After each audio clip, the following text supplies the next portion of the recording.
नमस्कार प्रणाम। आप सभी को स्वागत है।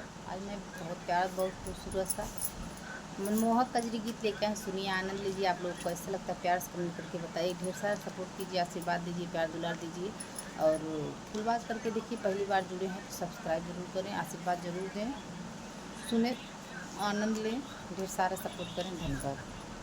रिम झिम रिम झिम बरसे बदरिया, चूवे भोला तोहरी झोपड़िया ना हो। रिम झिम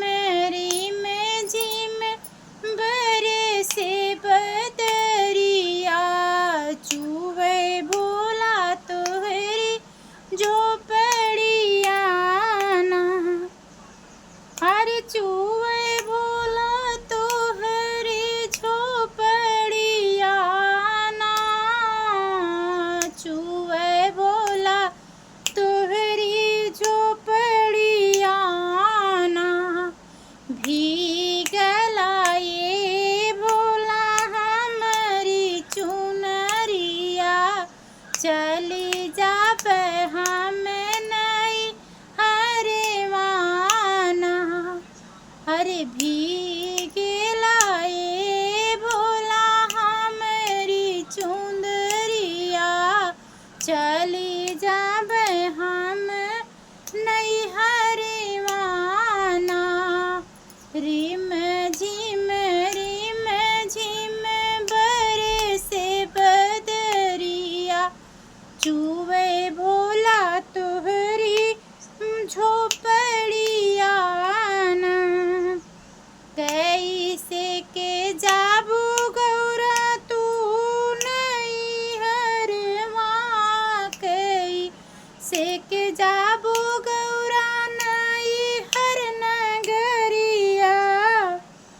गंगा मैया मार लहरिया ना, ओ गंगा मैया मार लहरिया ना। अरे रिम झिम बरसे बदरिया, चूहे भोला तोहरी झोपड़िया ना। चंदन काठ के नैया बनैबै, चंदन काठ के नैया बनैबै, चली जाबै अपने नहीं हरवाना। हो चली जाबै अपने नहीं हरवाना। रिम झिम बरसे बदरिया, चूहे भोला तोहरी झोपड़िया ना। गौरा माना हमरी बचनिया, जिनी जा नहीं हर नगरिया ना।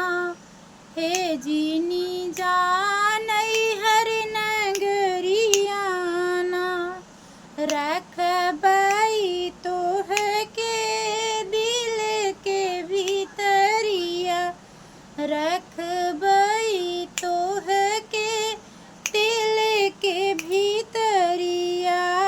भीज ना देव चुनरिया ना। रिम झिम बरसे बदरिया, चूहे भोला तोहरी झोप